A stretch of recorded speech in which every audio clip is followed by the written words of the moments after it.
So we're back with another Tip Tuesday. Today we're going to talk about foam board.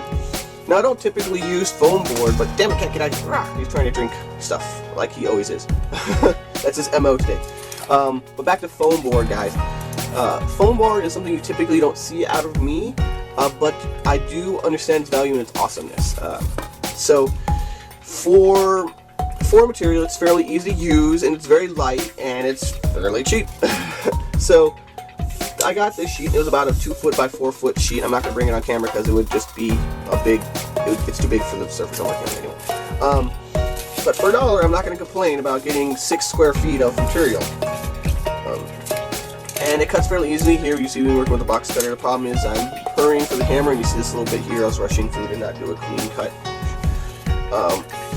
But it's not hard to work with. You can use scissors, but they tend to crumple. Actually, I'm going to use I'll use this, yeah. It tends to crumple the surface edge a little bit here. You see, it's not as clean of a cut as this cut here. If you can see that, yeah, it's not as clean. But there you go. The obvious problem you have with this very light, very cheap material is that it's not particularly durable. It can be messed up fairly easily if it's dropped, or if something leans, or if someone hits it or lays on it. It's fairly easy to crumple this up, unfortunately. But it's much better than, in my opinion, than cardboard. Cardboard can be cheap, or sorry, free, which is better than cheap. Now this can be bad for your work, but I want you to take that time, or take that problem and turn it into a solution. Whereas if you have more organic works, you can use a foam board in a similar fashion and create complex shapes and create complex textures, and it'll be just fine. Another good thing is that it's a foam that it's very light, but it's also got this paper protective coating. What does that mean? Why is that awesome? Well, because you can spray paint it, and you can use chemicals that would otherwise damage foam because the paper is protecting it. Yes, you can use most of, maybe not all of your hazardous glues, super glues, and such and so forth that would normally just destroy this foam. And that is awesome. Now, if you are working and you have a big dimension prop, as you see me fiddling with this, you probably want to re-secure it. Now, the easiest way to do this, I feel, is to do some cross bracing. That is to create as many triangles and intersecting parts as possible within your work. Create a spine, a support piece. As you can see, I cut some notches in here and then fit them together. Bam! Now they're interlocked, I glue them together, and they're supporting each other from multiple directions. This will help strengthen it and hold it in place. How about I glue one up for you on camera? I did a little bit of recording before. This is my second attempt. My first attempt was interrupted by a motorcycle. Yes, I am definitely going to get a house next time that is not on a main street. As I hear a motorcycle in the background, hopefully you don't hear that. Alright, so for quick and easy work, I'm going to use the heat gun. Now, I'm not a huge fan of the hot glue gun. I'm not a huge fan of the hot glue gun because it is susceptible to heat. You can expect your work to warp or weaken on hot days, or where you're in a hot location. If you're in the middle of a particularly, say, hot exhibit hall or rave or such, just the ambient heat will weaken these bonds and cause bad times. This isn't normally an issue, but I have absolutely seen costumes fall apart at conventions that are just hot glued together. So be warned, that is a thing. Oh well.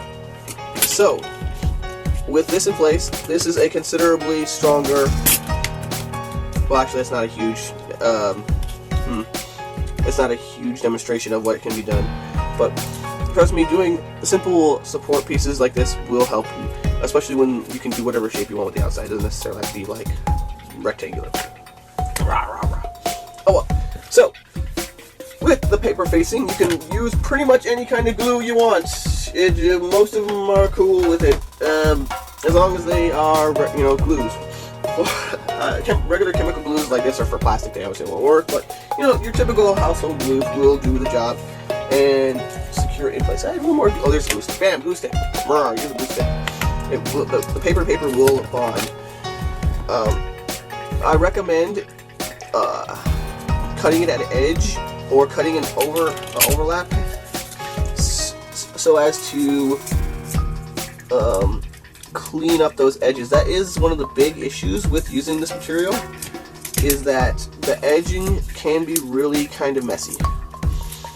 And so by doing internal cuts such as this, you can alleviate that. You could also cut on an angle, or you can cut a little bit of extra overlap. Let me show you how to cut a little bit extra overlap. Cut through the facing, and you peel off the foam and the paper off one side. Just peel that off. And just the paper, all you want is the paper. So what you do is, if I could, I'm just going to cut that there. So what you do is you have these two facings, you butt them up against each other. Let me clean that up. And so that's kind of nasty, but this is just kind of nasty. But if you fold them together, you can glue them in place. Actually, I can totally do this right now in front of you guys.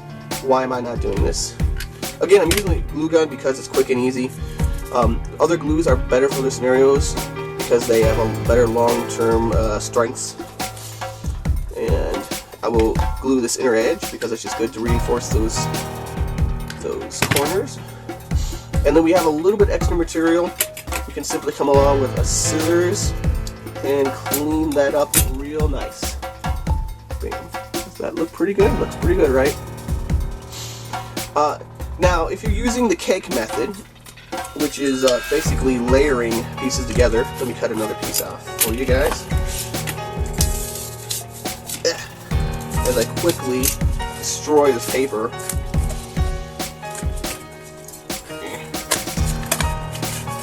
Alright, if you're gluing these together in the cake method, at this point it's fine, whatever.